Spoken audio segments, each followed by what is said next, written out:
한국 기업의 한 광고가 해외에서 큰 논란이 됐습니다. 젊은 여성이 밤에 혼자 조깅을 합니다. 이 이어폰을 낀 채 뒤도 돌아보지 않고 달립니다. 해외 반응은 한결같았습니다. 저건 연출이다. 현실이면 바로 범죄 표적이다. 저도 그렇게 생각했습니다.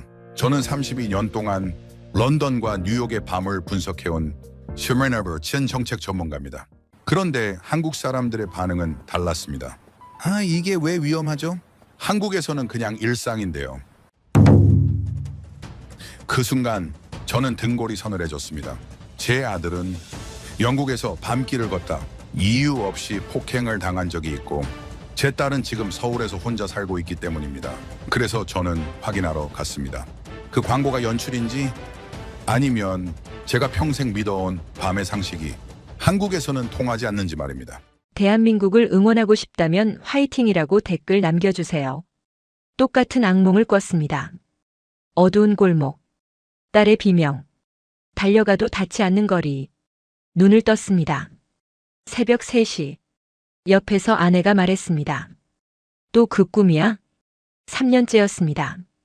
딸이 서울로 떠난 뒤로 저는 단 하루도 편히 잠든 적이 없었습니다.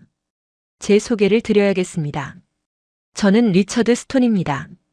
영국 내무부 산하 공공안전정책 수석 자문위원으로 32년을 일했습니다. 런던, 맨체스터, 버밍엄, 영국의 주요 도시에서 치안 정책을 설계하고 평가하는 일이 제 직업이었죠. 테러 대응 매뉴얼을 검토했습니다. 야간 범죄 통계를 분석했습니다. 도시의 밤이 얼마나 위험한지 저는 누구보다 잘 압니다. 그런 제가 악몽을 꿉니다. 32년 경력의 치안 전문가가 딸 걱정에 잠을 못 잡니다. 왜 그런지 아십니까? 통계는 딸을 지켜주지 않기 때문입니다.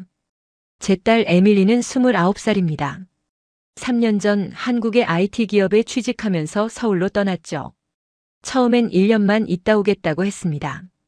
그런데 1년이 2년이 됐고 2년이 3년이 됐습니다. 혼자 삽니다. 원룸이라고 했습니다. 회사에서 지하철로 40분 거리라고 했습니다. 퇴근이 늦을 때는 밤 11시가 넘는다고 했습니다. 저는 그 말을 들을 때마다 속이 뒤집혔습니다. 런던에서 저는 수천 건의 보고서를 읽었습니다. 젊은 여성이 야간에 혼자 귀가하다 벌어진 사건들, 지하철역에서 미행당한 여성, 택시를 탔는데 기사가 이상한 곳으로 향한 사건, 집 앞까지 따라온 남자가 현관에서 범행을 저지른 사건, 이런 보고서가 제 책상 위에 매달 쌓였습니다. 런던만 그런 게 아닙니다. 파리도 마찬가지입니다. 뉴욕은 더 심하죠. 선진국이라고 불리는 나라들의 밤은 하나같이 위험합니다. 그게 제가 32년간 배운 현실입니다. 그런데 제 딸은 지금 아시아의 어느 도시에서 혼자 밤길을 걷고 있습니다. 한국. 솔직히 말씀드리겠습니다. 저는 한국을 잘 몰랐습니다. 삼성과 현대는 알고 있었죠. K-팝이 세계적으로 유행한다는 것도 들었습니다. 손흥민이라는 축구 선수가 토트넘에서 뛴다는 것도 알았습니다. 하지만 그게 전부였습니다. 한국의 치안이 어떤지, 밤거리가 안전한지, 여성 혼자 다녀도 괜찮은 나라인지 저는 전혀 몰랐습니다. 알려고 하지도 않았습니다. 왜냐고요? 인정하기 싫었기 때문입니다. 딸이 그렇게 먼 나라에 혼자 있다는 현실을 직면하고 싶지 않았던 거죠. 그러니까 그냥 모른 척 했습니다. 딸이 괜찮다고 하니까 괜찮은 거라고 스스로를 속였습니다. 그런데 악몽은 속일 수가 없었습니다. 매일 밤 똑같은 꿈이 저를 찾아왔습니다. 어느 날 아내가 말했습니다. 저녁 식사 중이었죠. 여보, 우리 에밀리 보러 가야 하는 거 아니야? 저는 포크를 내려놓았습니다. 뭐? 3년이야. 3년 동안 얼굴도 못 봤어. 영상통화는 하잖아. 그게 같아? 직접 가서 봐야지. 어떻게 사는지, 어떤 동네인지, 회사는 어떤지. 저는 대답하지 못했습니다. 아내가 저를 똑바로 쳐다봤습니다. 당신은 평생 안전을 분석해왔잖아. 그런데 왜 우리 딸 문제에선 아무 말도 못하는 거야? 그 말이 가슴에 박혔습니다. 아내 말이 맞았습니다. 저는 도망치고 있었던 겁니다. 직면하기 싫으니까 모른 척했던 거죠. 전문가라는 사람이 자기 딸 안전 문제는 외면하고 있었습니다. 그날 밤 저는 결심했습니다. 한국에 가기로요. 하지만 오해하지 마십시오. 저는 딸을 보러 가는 게 아니었습니다.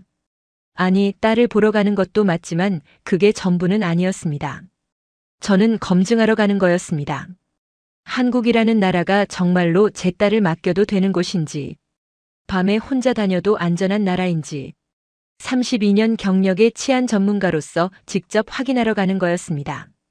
출국 일주일 전 딸에게 전화했습니다.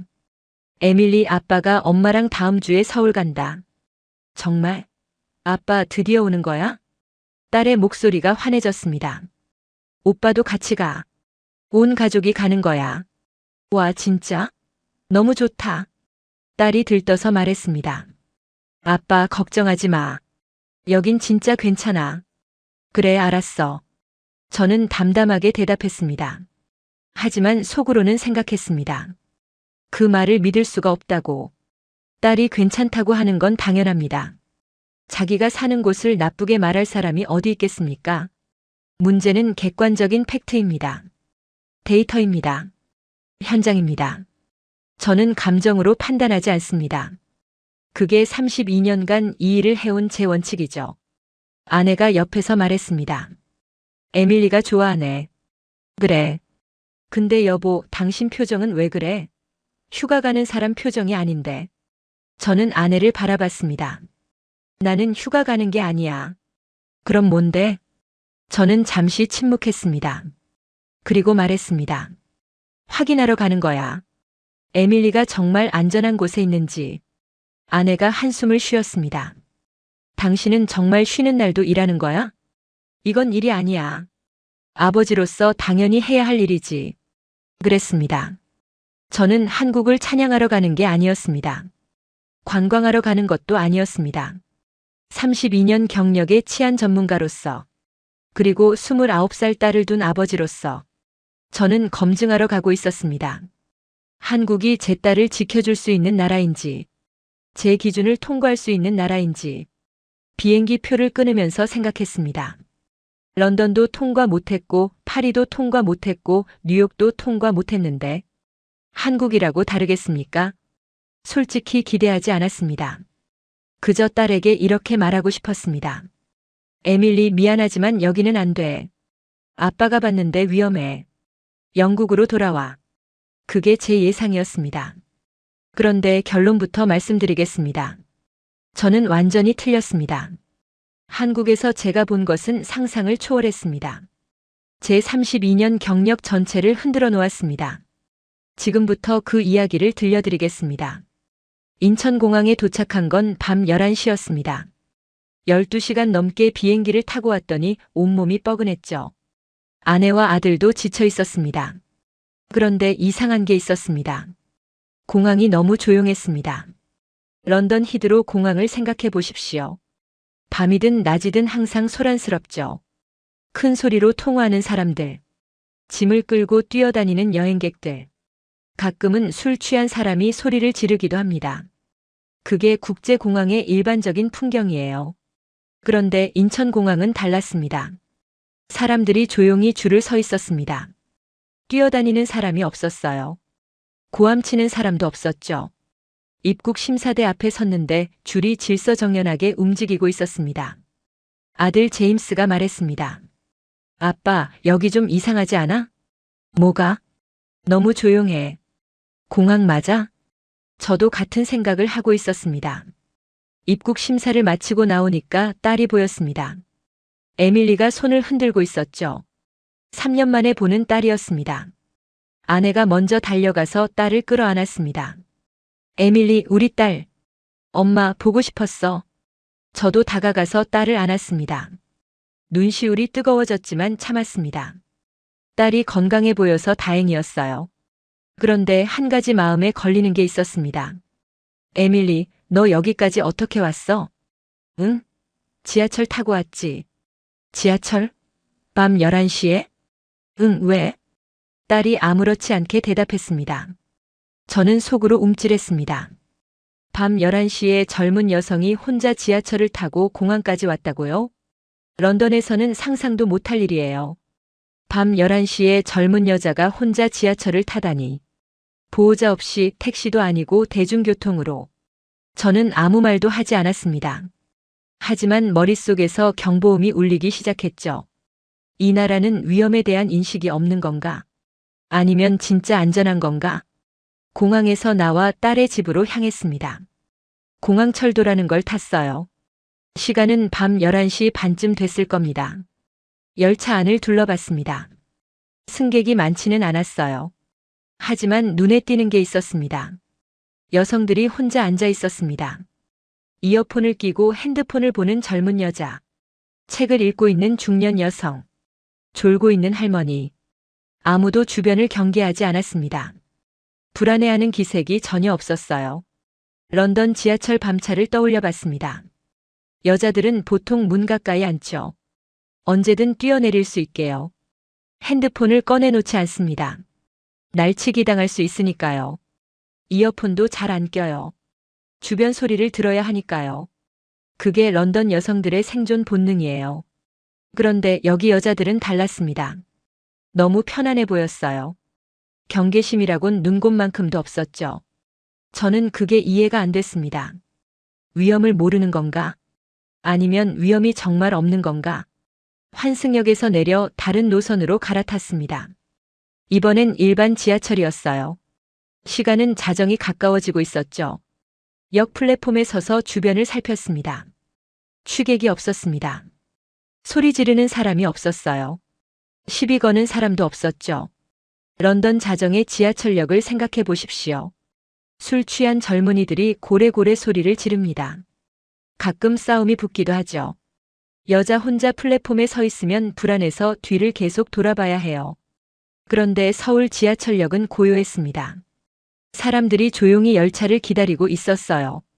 젊은 여자가 혼자 서 있어도 아무도 쳐다보지 않았습니다. 위협적인 시선 같은 건 없었어요. 열차가 왔습니다. 탑승하고 자리에 앉았죠. 맞은편에 20살쯤 돼 보이는 여자애가 앉아 있었습니다. 핸드폰으로 드라마를 보고 있었어요. 이어폰을 끼고 화면에 완전히 집중해서 주변에서 무슨 일이 일어나든 모를 것 같았습니다. 저는 그 모습을 보면서 생각했어요. 저 아이는 지금 너무 무방비 상태인데 누가 저 아이 가방을 채가도 모를 거야. 그런데 아무 일도 일어나지 않았습니다. 딸의 집 근처 역에서 내렸습니다. 역에서 나오니 주택가가 펼쳐졌어요. 골목길이 보였습니다. 시간은 자정이 넘었죠. 골목이 어둡지 않았습니다. 가로등이 촘촘히 설치돼 있었어요. 편의점 불빛이 환하게 켜져 있었습니다. 24시간 편의점이라고 했어요. 런던에는 24시간 편의점이 드뭅니다. 있어도 밤에는 문을 닫거나 방범 셔터를 반쯤 내려놓죠. 강도가 많으니까요. 그런데 서울 편의점은 대문짝만하게 열려 있었습니다. 유리창이 환히 보이게요. 안에서 점원이 잡지를 읽고 있었어요. 불안해하는 기색 없이. 딸이 말했습니다. 아빠, 저 편의점 진짜 좋아. 새벽에 출출하면 가끔 가거든. 새벽에? 혼자? 응, 왜? 또 그 대답이었습니다. 응, 왜? 마치 그게 뭐가 문제냐는 듯이. 저는 또 한 번 충격을 받았습니다. 딸의 원룸에 도착했습니다. 생각보다 깔끔했어요. 좁지만 아기자기하게 꾸며놓았더군요. 짐을 풀면서 저는 계속 생각했습니다. 밤 11시에 지하철을 타고 자정에 환승을 하고 새벽에 편의점을 간다고. 런던에서는 절대 있을 수 없는 일이에요. 그런데 에밀리는 그게 일상이라고 합니다. 아들 제임스가 다가왔습니다. 아빠, 나도 느꼈어. 뭘? 여기 이상해. 좋은 의미로. 무슨 말이야? 제임스가 창밖을 내다봤습니다. 자정이 넘었는데 거리에 취객이 한 명도 없어. 런던에서는 상상도 못할 일이잖아. 저는 대답하지 않았습니다. 아들도 같은 걸 느꼈구나. 나만 그런 게 아니었구나. 아내가 말했습니다. 여보, 오늘은 일단 자. 피곤하잖아. 그래. 저는 대답했지만 잠이 오지 않았습니다. 이불 속에서 천장을 바라보며 생각했어요. 오늘 내가 본 건 뭐지? 공항도 조용했고, 지하철도 조용했고, 골목길도 조용했고, 위협적인 장면이 하나도 없었어. 운이 좋았던 걸까? 아니면 원래 이런 걸까? 아직 판단하기엔 일렀습니다.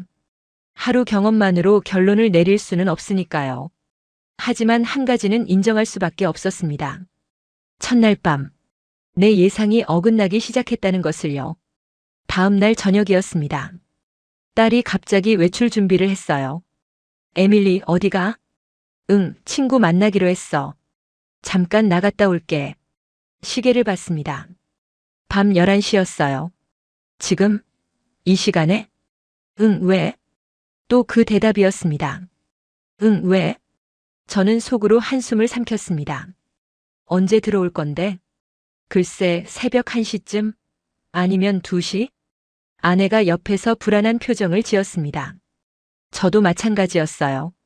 새벽 1시에 들어온다고요? 런던이었으면 절대 허락하지 않았을 겁니다. 아니, 허락의 문제가 아니에요. 애초에 딸이 그런 말을 꺼내지도 않았겠죠. 밤 11시에 나가서 새벽에 들어온다? 런던에서는 상상도 못할 일이니까요. 그런데 에밀리는 너무 자연스러웠습니다. 아빠, 걱정 마. 금방 올게. 어떻게 가는데? 지하철. 지하철이 이 시간에도 다녀? 응, 자정 넘어서까지 다녀. 그리고 막차 끊기면 택시 타면 되지. 딸이 가볍게 웃으며 나갔습니다. 문이 닫혔어요. 저는 창문으로 가서 딸이 걸어가는 모습을 지켜봤습니다. 어두운 골목길을 혼자 걸어가는 29살 딸. 가슴이 답답해졌습니다. 아내가 다가왔습니다. 여보, 괜찮겠지? 글쎄. 에밀리가 3년 동안 잘 지냈잖아. 그러니까 괜찮은 거 아닐까? 저는 대답하지 않았습니다.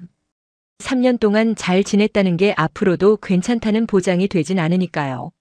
사건은 한 번이면 충분합니다. 단 한 번의 사고가 평생을 망쳐놓을 수 있어요. 그걸 저는 너무 잘 압니다. 거실 소파에 앉았습니다. TV를 켰지만 눈에 들어오지 않았어요. 시계만 계속 쳐다봤습니다. 11시 30분, 12시, 12시 30분. 시간이 왜 이렇게 안 가는 건지. 아들 제임스가 방에서 나왔습니다. 아빠, 아직 안 자? 응. 에밀리 기다리는 거야? 그래. 제임스가 옆에 앉았습니다.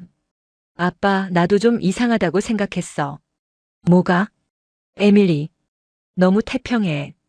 밤 11시에 혼자 나가면서 아무렇지도 않잖아. 그러게. 영국이었으면 상상도 못할 일인데. 에밀리도 원래 런던에서는 밤에 절대 혼자 안 다녔잖아. 맞는 말이었습니다. 에밀리는 런던에 있을 때 밤에 혼자 다니는 일이 없었어요. 친구를 만나도 해가 지기 전에 들어왔죠. 어쩔 수 없이 늦어지면 반드시 택시를 탔습니다. 그것도 우버로요. 일반 택시는 위험하니까. 그런 딸이 지금은 새벽에 혼자 지하철을 탄다고 합니다. 3년 사이에 뭐가 바뀐 걸까요? 딸이 무모해진 걸까요? 아니면 정말 이 나라가 안전한 걸까요? 새벽 1시가 됐습니다. 딸에게서 아무 연락이 없었어요. 카톡을 열어봤습니다. 마지막 메시지는 딸이 나가기 전에 보낸 거였어요. 아빠, 나 나간다. 그 뒤로 아무것도 없었습니다. 아내가 불안해하기 시작했습니다. 여보, 연락해볼까? 조금만 더 기다려보자. 친구 만나느라 바쁜 거겠지. 그렇게 말했지만 저도 불안했습니다. 머릿속에 온갖 상상이 스쳐갔어요. 지하철에서 무슨 일이 생긴 건 아닐까? 이상한 사람이 따라온 건 아닐까? 술집에서 뭔가 문제가 생긴 건 아닐까? 32년간 읽어온 보고서들이 머릿속에 떠올랐습니다. 젊은 여성 실종 사건, 야간 귀갓길 범죄, 술집에서 음료에 약을 탄 사건, 모두 실제로 일어났던 일들이에요. 제가 직접 보고서를 검토했던 사건들. 그게 지금 제 딸에게 일어나고 있는 건 아닐까? 가슴이 조여왔습니다. 새벽 1시 20분, 1시 30분, 1시 40분. 도대체 왜 연락이 없는 거지? 전화를 할까 말까 고민했습니다. 부모가 너무 간섭하면 딸이 싫어한다는 거 알아요. 29살이면 다 큰 어른이니까. 그래도 이건 아니지 않습니까? 새벽 2시가 다 돼가는데 연락도 없이 전화기를 들었습니다. 그때 현관 비밀번호 누르는 소리가 들렸어요. 삐삐삐삐. 철컥. 문이 열렸습니다. 나왔어. 딸이 들어왔습니다. 아무 일 없었다는 듯이 환하게 웃으면서 아내가 벌떡 일어났습니다. 에밀리, 왜 이렇게 늦었어? 연락도 없이. 미안. 친구랑 얘기하다 보니까 시간 가는 줄 몰랐네. 왜 걱정했어? 딸의 표정은 평온했습니다. 미안하긴 한데 뭘 그렇게 걱정하냐는 표정이었어요. 저는 물었습니다. 어떻게 왔어? 지하철 막차 타고 왔지. 막차? 몇 시 막차인데? 12시 20분쯤? 그거 타고 와서 역에서 걸어왔어. 이 시간에 혼자 걸어왔다고. 응, 왜? 또 그 대답. 응, 왜? 저는 할 말을 잃었습니다. 새벽 1시 반에 혼자 골목길을 걸어왔다고요? 그런데 아무렇지도 않다고요? 딸이 말했습니다. 아빠, 진짜 걱정 안 해도 돼. 여기 완전 안전해. 어떻게 그걸 장담해? 내가 3년 동안 살았잖아. 한 번도 무서웠던 적 없어. 그건 운이 좋았던 거 아니야? 딸이 웃었습니다. 아빠, 운이 3년간 계속 좋을 순 없잖아. 그냥 원래 안전한 거야. 저는 대꾸하지 못했습니다. 딸이 방으로 들어갔어요. 저는 소파에 그대로 앉아 있었습니다. 아들이 말했습니다. 아빠, 솔직히 나도 놀랐어. 뭐가? 에밀리가 진짜 아무 일 없이 돌아왔잖아. 새벽 1시 반에. 그래서? 런던에서는 불가능한 일이야. 아빠도 알잖아. 알고 있었습니다. 런던에서 젊은 여성이 새벽 1시 반에 혼자 지하철 타고 혼자 골목길 걸어서 귀가한다? 있을 수 없는 일이에요. 반드시 누군가 데리러 오거나 택시를 타거나 그것도 아니면 아예 밤을 새우거나 혼자 대중교통으로 귀가하는 건 선택지에 없습니다. 그런데 서울에서는 그게 일상이라고 합니다. 3년 동안 매일 그렇게 살아왔다고요. 저는 천장을 올려다봤습니다. 한 가지 생각이 머리를 떠나지 않았어요. 내가 32년간 쌓아온 기준. 런던에서, 파리에서, 뉴욕에서 적용해왔던 기준. 그 기준이 지금 흔들리고 있었습니다. 이 나라는 뭔가 다르다. 우연이 아니야. 운이 좋은 게 아니야. 뭔가 구조가 다른 거야. 아직은 확신할 수 없었습니다. 하지만 한 가지는 분명했어요. 오늘 내가 본 장면. 새벽 1시 반에 혼자 걸어서 집에 돌아온 딸. 아무 일 없었다는 듯이 웃으며 돌아온 딸. 그 장면이 제 경력 전체를 부정하고 있었습니다. 런던에서는 절대 있을 수 없는 일. 그게 서울에서는 일상이었습니다. 사흘째 되는 날이었습니다. 가족 모두 명동에 구경을 갔어요. 서울에서 제일 번화한 거리라고 딸이 말했죠. 사람이 정말 많았습니다. 관광객, 현지인, 외국인. 거리가 북적북적했어요. 아들 제임스가 신이 났습니다. 이것저것 구경하고 길거리 음식도 사 먹고 아내도 화장품 가게에 들어가서 한참을 나오지 않았죠. 저는 딸과 함께 카페에 앉아 있었습니다. 아빠, 서울 어때?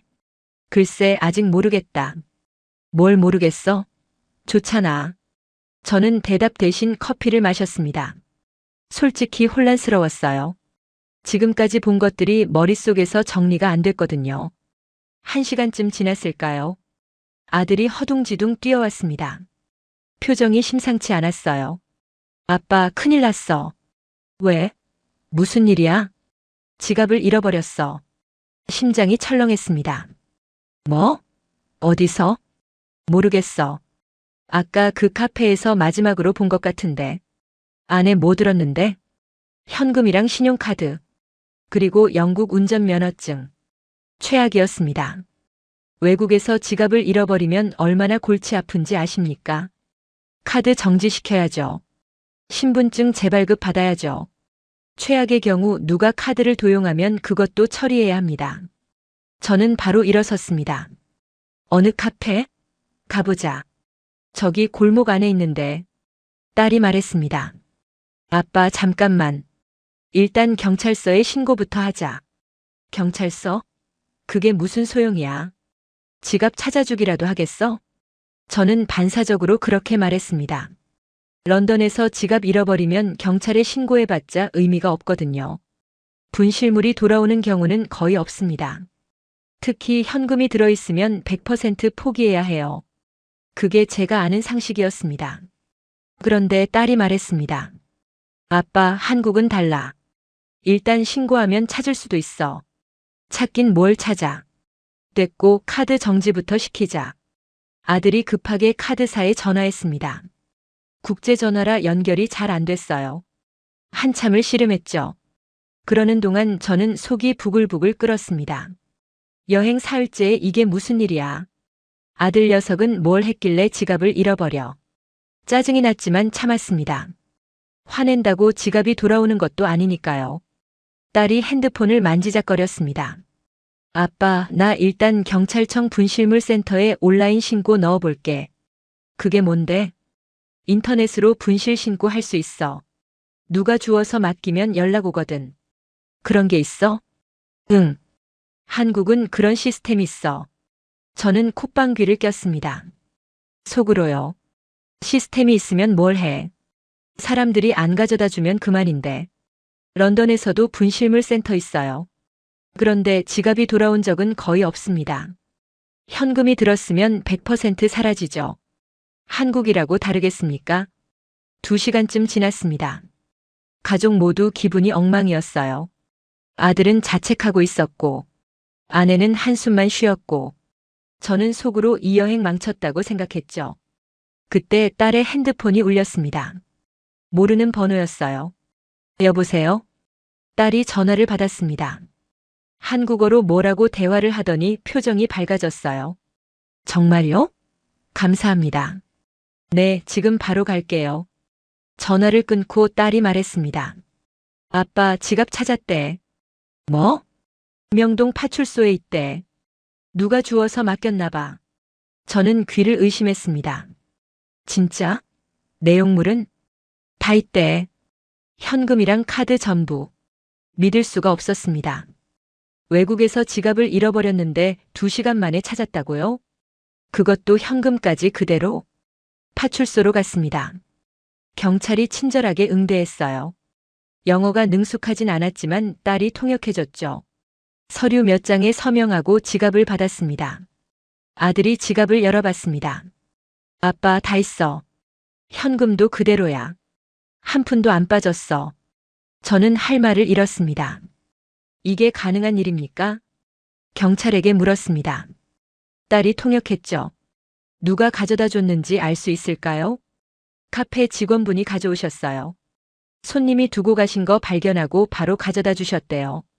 카페 직원이 손님 지갑을 주워서 경찰서에 가져다 줬다고요. 현금 그대로 놔두고. 런던에서는 있을 수 없는 일이에요. 아니, 런던뿐 아니에요.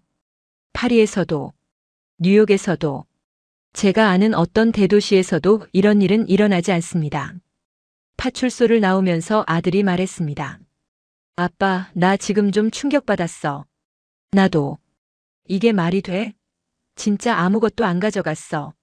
저는 대답하지 않았습니다. 머릿속이 복잡했거든요. 운이 좋았던 걸까요? 아니에요. 운으로 이런 일이 일어나진 않습니다.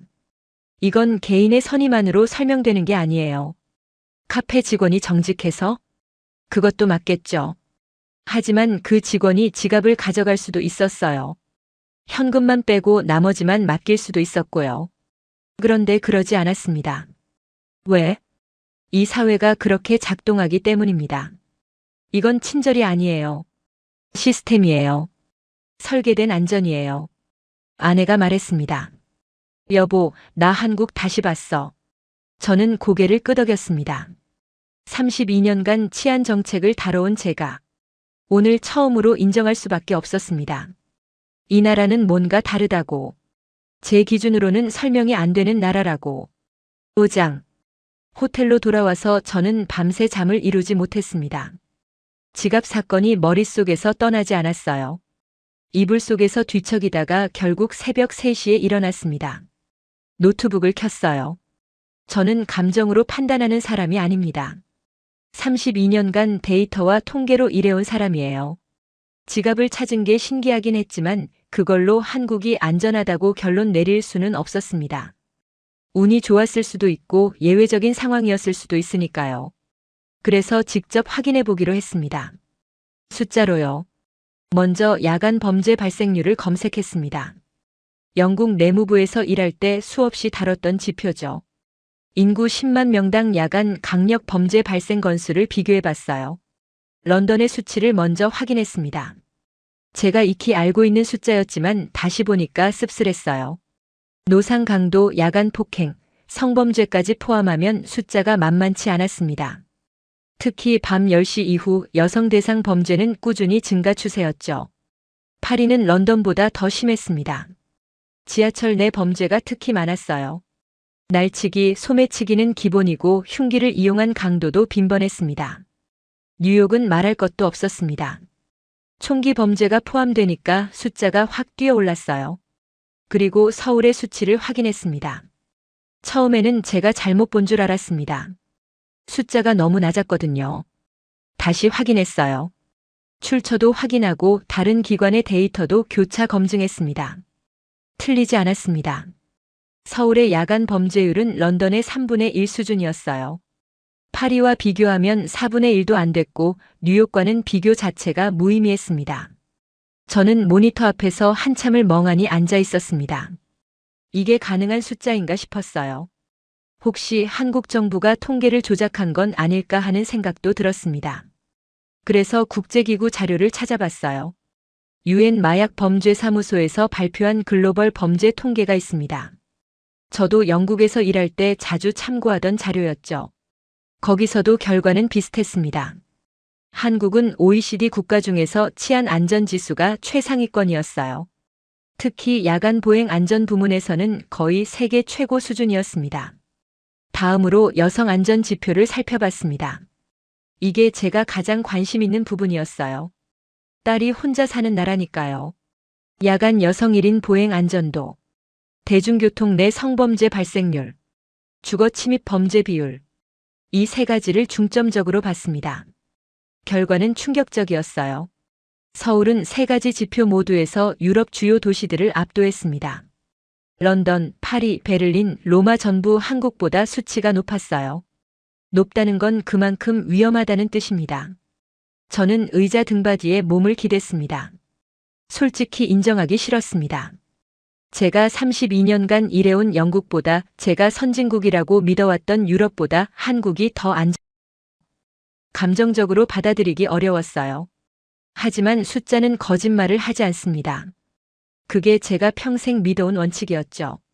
데이터 앞에서 감정은 의미가 없습니다. 숫자가 말하는 바가 명확하면 그걸 인정해야 해요. 그게 전문가의 자세입니다. 그런데 왜일까요? 왜 한국은 이렇게 안전한 걸까요? 저는 그 원인을 분석해 보기로 했습니다. 첫 번째로 눈에 띈 건 CCTV 밀도였습니다. 서울의 CCTV 설치 대수는 인구 대비 세계 최고 수준이었어요. 골목골목마다 카메라가 있다고 봐도 과언이 아니었습니다. 범죄를 저질러도 거의 반드시 잡힌다는 뜻이죠. 억제력이 엄청난 겁니다. 두 번째는 경찰 대응 속도였습니다. 신고 후 평균 도착 시간이 런던의 절반도 안 됐어요. 신고 시스템도 잘 되어 있었고 순찰 밀도도 높았습니다. 세 번째는 시민의식이었습니다. 이건 숫자로 측정하기 어려운 부분인데 분실물 반환율을 보면 알 수 있어요. 한국의 분실물 반환율은 세계적으로 가장 높은 축에 속합니다. 아들 지갑이 돌아온 게 우연이 아니었던 겁니다. 그게 이 나라에서는 일상인 거예요. 네 번째는 총기 규제였습니다. 한국은 민간인 총기 소유가 사실상 불가능합니다. 미국처럼 총기 난사 사건이 일어날 가능성이 거의 없다는 뜻이죠. 흉기 범죄도 엄격하게 처벌받고요. 이 모든 요소가 합쳐져서 한국의 치안이 만들어진 겁니다. 저는 노트북을 닫았습니다. 창밖을 내다봤어요. 서울의 새벽이 밝아오고 있었습니다. 거리에는 벌써 출근하는 사람들이 보였어요. 제가 런던에서 수천 건의 보고서를 읽고 수백 개의 정책을 검토하면서 꿈꿔왔던 도시가 있습니다. 밤에도 안전한 도시, 여성이 혼자 다녀도 두렵지 않은 도시, 분실물이 그대로 돌아오는 도시, 그런 도시는 이상향이라고 생각했어요. 현실에는 존재하지 않는다고 믿었습니다. 그런데 지금 제 눈앞에 있었습니다. 서울이라는 도시가, 한국이라는 나라가. 솔직히 고백하겠습니다. 저는 이 결과를 부정하고 싶었습니다. 제가 평생 일해온 영국이 한국보다 못하다는 걸 인정하기 싫었어요. 선진국이라고 자부해온 유럽이 아시아의 한 나라에 뒤처진다는 사실을 받아들이기 어려웠습니다. 하지만 데이터는 명확했습니다. 서울의 밤은 통계적으로도 안전했습니다. 제가 32년간 쌓아온 기준을 적용해도 한국은 합격이었어요. 아니, 합격 정도가 아니었습니다. 런던보다 파리보다 뉴욕보다 높은 점수였습니다. 이건 감상이 아닙니다. 팩트입니다. 숫자가 증명하는 사실입니다. 날이 밝았습니다. 아내가 일어나서 물었어요. 여보, 밤새 뭐 했어? 얼굴이 왜 그래? 아니, 그냥 좀 찾아볼 게 있어서. 뭘 찾아봤는데? 저는 잠시 망설이다가 말했습니다. 한국 치안 통계. 왜? 걱정돼서? 아니, 이제는 안 걱정돼서. 아내가 의아한 표정을 지었습니다. 저는 창밖을 바라보며 말했어요. 이 나라는 진짜 안전해. 숫자로 확인했어. 그 말을 하면서 저는 스스로도 놀랐습니다. 32년 경력의 치안 전문가가 아시아의 한 나라를 안전하다고 인정하고 있었으니까요. 그것도 영국보다 더 안전하다고요. 6장. 여행 닷새째 저녁이었습니다. 아내가 갑자기 제안을 했어요. 여보, 우리 산책할까? 날씨가 좋네. 시계를 보니 밤 9시가 넘어 있었습니다. 런던이었다면 저는 거절했을 겁니다. 밤 9시에 굳이 밖을 나갈 이유가 없으니까요. 어두워지면 집에 있는 게 상식이었죠. 그런데 이상하게도 그날은 괜찮을 것 같다는 생각이 들었습니다. 그래, 나가보자. 딸과 아들은 피곤하다며 숙소에 남았고 아내와 저만 밖으로 나왔습니다. 딸이 사는 동네는 전형적인 서울 주택가였어요. 좁은 골목들이 미로처럼 이어져 있었고 작은 가게들과 식당들이 군데군데 있었습니다. 처음 이 동네를 봤을 때는 솔직히 불안했어요. 골목이 많으면 범죄자가 숨기 좋거든요. 사각지대가 많으면 그만큼 위험하다는 게 치안의 기본 상식입니다. 그런데 막상 걸어보니까 느낌이 달랐습니다. 골목마다 가로등이 촘촘하게 설치되어 있었어요. 어두운 구석이 거의 없었습니다. CCTV도 눈에 띄었고요. 편의점 불빛이 여기저기서 환하게 빛나고 있었습니다. 아내가 제 팔짱을 꼈습니다. 우리 부부가 이렇게 팔짱 끼고 밤 산책을 한 게 얼마만인지 모르겠어요. 런던에서는 밤에 산책한다는 생각 자체를 안 했거든요. 낮에 공원 가는 것도 조심하는데 밤 산책이라니요. 그건 위험을 자초하는 행동이었습니다. 여보, 여기 참 조용하다. 아내가 말했습니다. 그러게. 근데 무섭지가 않아. 이상하게. 저도 같은 생각을 하고 있었습니다. 밤 9시가 넘었는데 무섭지 않았어요. 오히려 평화로웠습니다. 골목 어귀에서 고양이 한 마리가 우리를 쳐다보다 유유히 사라졌습니다. 작은 슈퍼마켓 앞에서 할머니 한 분이 장바구니를 들고 나오셨어요.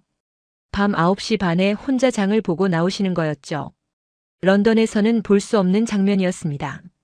런던의 노인들은 해가 지면 외출을 꺼립니다. 특히 혼자 사는 분들은 더 그렇죠. 노인을 타깃으로 한범죄가 많으니까요. 저녁 시간만 되면 문을 걸어 잠그고 나오지 않습니다. 그런데 서울의 할머니는 아무렇지 않게 밤에 장을 보고 계셨어요. 무섭지 않으신 걸까요? 아니면 무서워할 이유가 없는 걸까요? 조금 더 걷다가 작은 공원을 발견했습니다. 벤치가 몇 개 있었고 가로등 불빛이 은은하게 비추고 있었어요. 젊은 연인 한 쌍이 벤치에 앉아 이야기를 나누고 있었습니다. 중년 남자 한 명이 개를 산책시키고 있었고요. 운동복을 입은 여자가 혼자 조깅을 하고 있었습니다. 밤 10시가 다 되어가는 시간에 여자 혼자 조깅을 한다고요. 저는 그 모습을 한참 바라봤습니다. 런던에서 밤 10시에 여자 혼자 공원에서 조깅하면 어떻게 될까요? 주변 사람들이 걱정스러운 눈으로 쳐다볼 겁니다. 경찰에 신고하는 사람도 있을지 몰라요. 위험한 행동이라고요. 그런데 서울에서는 그게 일상이었습니다. 아무도 이상하게 쳐다보지 않았어요. 그냥 당연한 풍경인 것처럼 모두 자기 할 일을 하고 있었습니다. 아내가 벤치에 앉자고 했습니다. 나란히 앉아서 공원을 바라봤어요. 밤 공기가 시원했고 어디선가 풀벌레 소리가 들렸습니다. 여보. 아내가 조용히 말했습니다. 응. 나 이제 좀 알 것 같아. 뭘? 에밀리가 왜 여기 있으려고 하는지. 저는 아내를 바라봤습니다. 아내의 눈가가 촉촉해져 있었어요. 처음에는 이해가 안 됐어. 왜 굳이 이렇게 먼 나라에서 혼자 살려고 하는지. 엄마 아빠 곁에 있으면 되는데 왜 3년씩이나 떨어져 있는지. 아내가 말을 이었습니다. 근데 여기 와서 보니까 알겠어. 에밀리는 여기서 자유로운 거야. 자유. 응. 밤에 혼자 다녀도 무섭지 않은 자유. 새벽에 편의점 가도 걱정 없는 자유. 런던에서는 절대 못 느꼈던 거잖아. 저는 아무 말도 하지 못했습니다. 아내 말이 맞았거든요.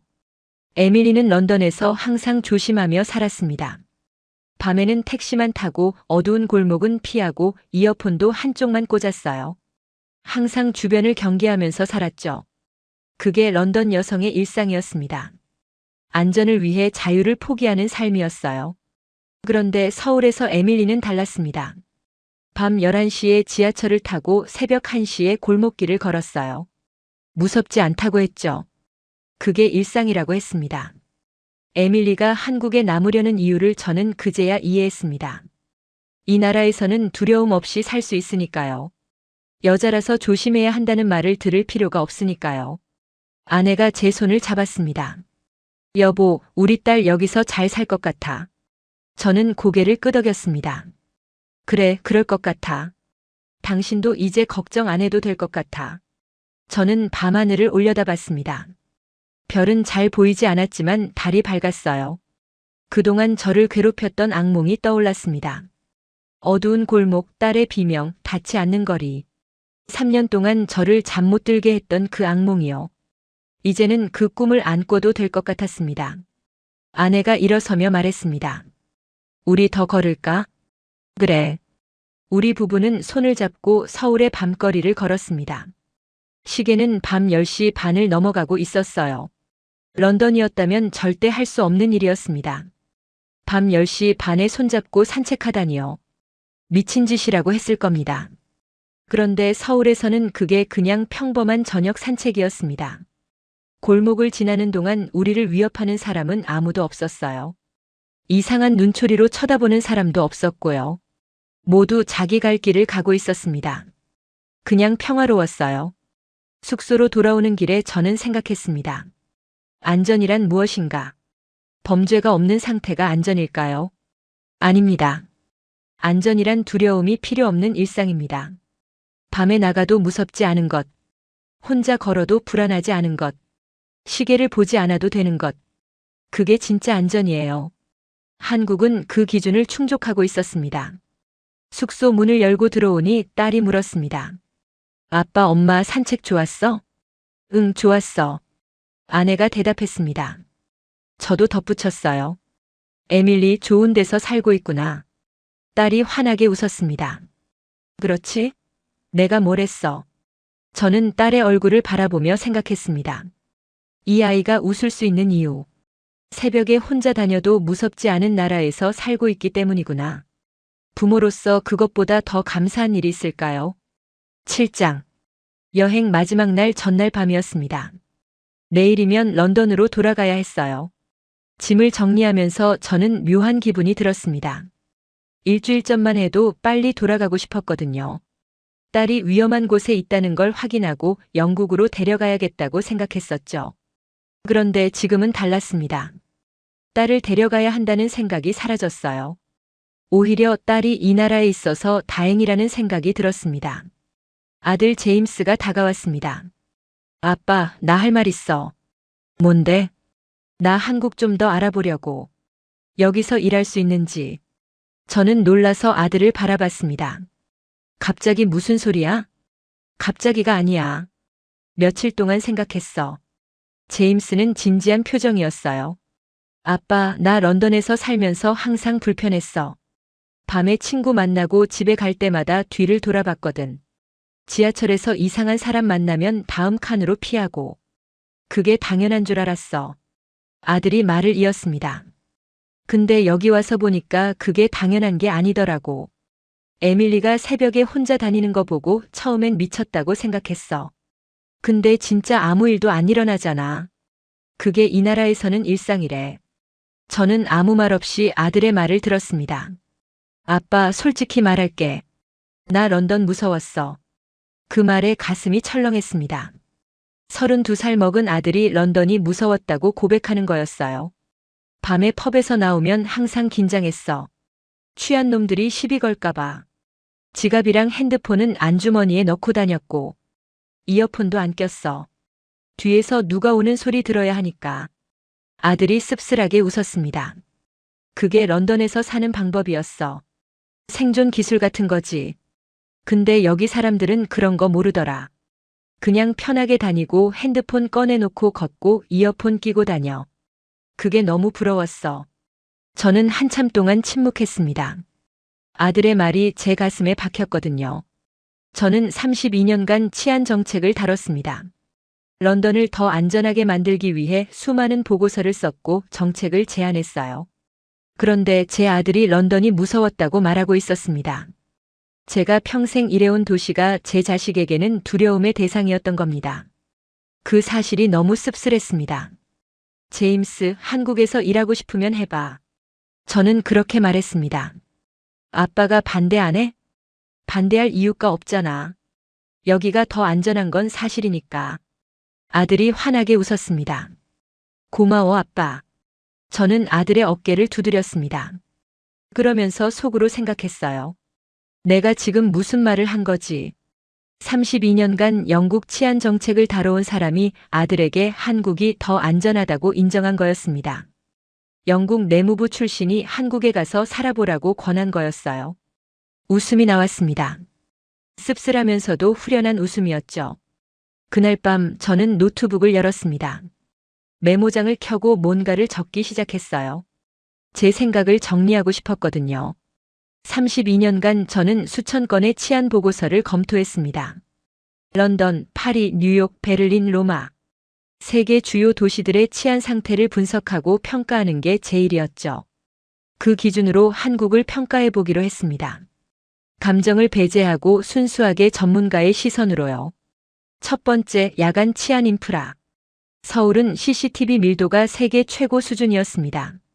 가로등 설치율도 높았고 24시간 운영되는 편의점이 골목마다 있어서 자연스러운 감시망 역할을 했어요. 런던보다 확실히 우수했습니다. 두 번째, 시민 협조 수준. 분실물 반환율이 세계 최고 수준이라는 건 시민 의식이 그만큼 높다는 뜻이에요. 아들 지갑이 현금 그대로 돌아온 게 예외가 아니라 일상이라는 겁니다. 이건 법으로 만들 수 없는 부분이에요. 사회 전체의 신뢰 수준을 보여주는 거죠. 세 번째, 경찰 대응 속도. 신고 후 평균 출동 시간이 런던의 절반 이하였습니다. 순찰 밀도도 높았고 신고 시스템도 효율적이었어요. 범죄가 발생했을 때 빠르게 대응할 수 있는 구조가 갖춰져 있었습니다. 네 번째, 범죄 예방 구조. 한국은 사후 대응보다 사전 차단에 중점을 두고 있었어요. 총기 규제가 엄격하고 흉기 소지도 강력하게 처벌받습니다. 범죄를 저지르기 어려운 환경을 만들어 놓은 거죠. 이 네 가지를 종합하면 결론은 명확했습니다. 한국은 제 기준을 통과했어요. 아니, 통과 정도가 아니었습니다. 제가 32년간 평가해온 어떤 유럽 도시보다 높은 점수였습니다. 저는 키보드를 치는 손을 멈췄습니다. 이 결론을 인정하는 게 쉽지 않았어요. 저는 영국 사람입니다. 영국 내무부에서 32년을 일했어요. 영국이 세계에서 가장 문명화된 나라 중 하나라고 믿으며 살아왔죠. 그런 제가 아시아의 한 나라가 영국보다 더 안전하다고 인정하는 겁니다. 자존심이 상했냐고요? 솔직히 상했습니다. 하지만 전문가는 사실 앞에서 겸허해야 합니다. 데이터가 명확하면 인정해야 해요. 감정이나 자존심 때문에 사실을 부정하면 그건 전문가가 아닙니다. 저는 메모장에 마지막 문장을 적었습니다. 한국은 신뢰할 수 있는 나라다. 그리고 노트북을 닫았습니다. 아내가 다가왔어요. 여보, 뭐해? 아니, 그냥 생각 정리 좀 했어. 무슨 생각? 저는 잠시 망설이다가 말했습니다. 에밀리한테 해줄 말. 무슨 말? 여기 있어도 된다는 말. 아빠가 인정한다는 말. 아내가 미소를 지었습니다. 당신 많이 변했네. 변한 게 아니야. 사실을 인정한 거지. 저는 창밖을 바라봤습니다. 서울의 밤이 고요하게 빛나고 있었어요. 내일이면 이 도시를 떠나야 합니다. 하지만 이제 걱정은 없었어요. 딸이 안전한 곳에 있다는 걸 확인했으니까요. 전문가로서 그리고 아버지로서 저는 한국을 인정합니다. 인천공항이었습니다. 출국장 앞에서 딸과 마주 섰어요.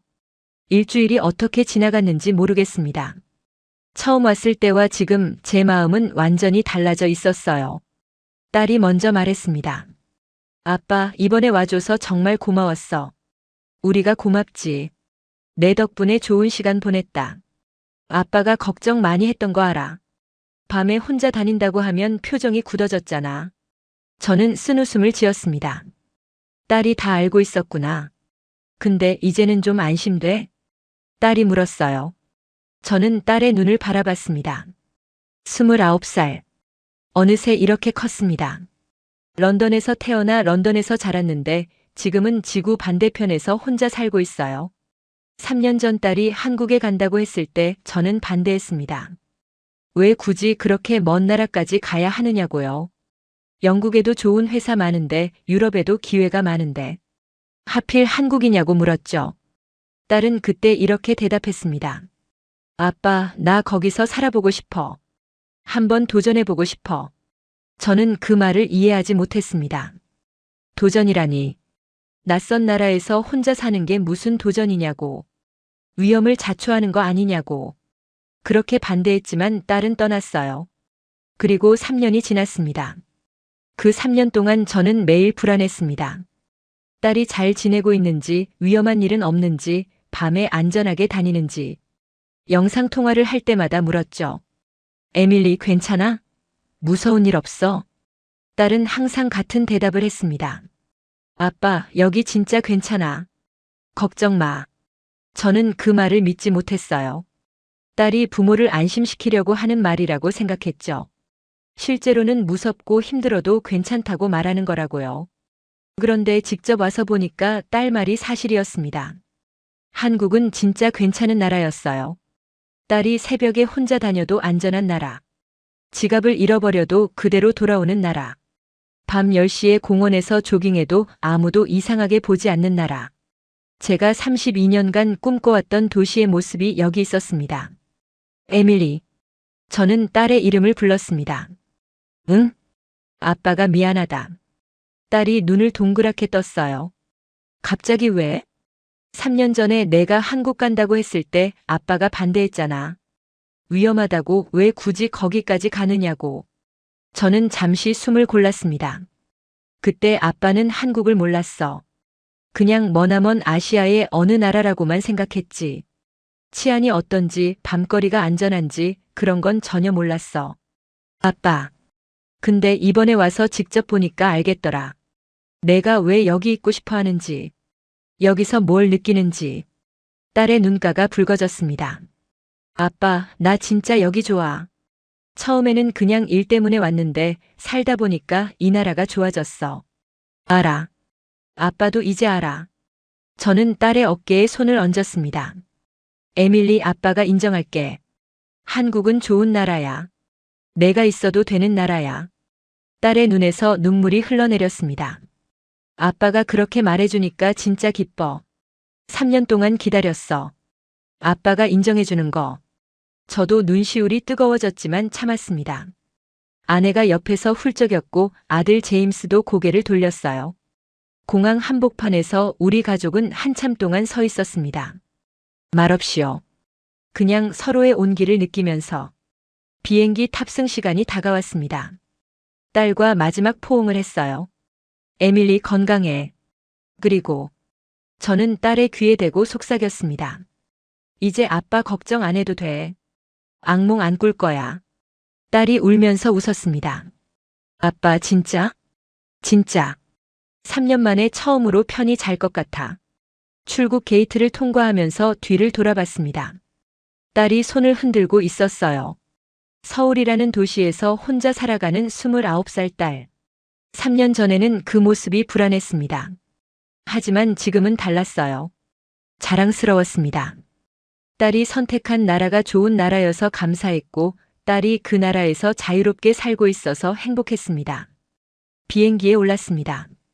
창밖으로 인천공항이 보였어요. 곧 이륙이었습니다. 아내가 물었습니다. 여보, 무슨 생각해? 그냥 생각 정리하고 있어. 무슨 생각? 저는 창밖을 바라보며 대답했습니다. 내가 32년간 일하면서 수많은 나라를 평가했잖아. 런던, 파리, 뉴욕, 베를린. 그 기준으로 한국을 평가하면 어떨까 생각했어. 결론은? 저는 고개를 돌려 아내를 바라봤습니다. 한국은 통과야. 완전히. 아내가 미소를 지었어요. 당신이 인정하면 진짜인 거네. 그래, 진짜야. 비행기가 이륙했습니다. 서울의 야경이 점점 작아졌어요. 저는 그 풍경을 바라보면서 생각했습니다. 안전이라는 건 뭘까요? 범죄율이 낮은 거? 경찰이 많은 거? CCTV가 촘촘한 거? 그것도 맞습니다. 하지만 진짜 안전은 다른 데 있어요. 부모가 자식을 걱정하지 않아도 되는 것. 밤에 나가도 무섭지 않은 것. 혼자 있어도 불안하지 않은 것. 그게 진짜 안전입니다. 한국은 그 기준을 충족하는 나라였어요. 저는 이 결론을 쉽게 내리지 않았습니다. 32년 경력의 치안 전문가로서 데이터를 분석하고 현장을 확인하고 직접 경험했어요. 그 모든 과정을 거쳐서 내린 결론입니다. 한국은 믿을 수 있는 나라입니다. 제 딸을 맡겨도 되는 나라입니다. 제 아들이 살고 싶어 하는 나라입니다. 그리고 제가 존경하게 된 나라입니다. 비행기가 구름 위로 올라갔습니다. 눈을 감았어요. 3년 만에 처음으로 마음이 편했습니다. 악몽은 이제 끝났습니다. 딸이 있는 나라. 아들이 가고 싶어 하는 나라. 한국. 저는 그 나라를 신뢰합니다. 지금까지 시청해 주셔서 감사합니다.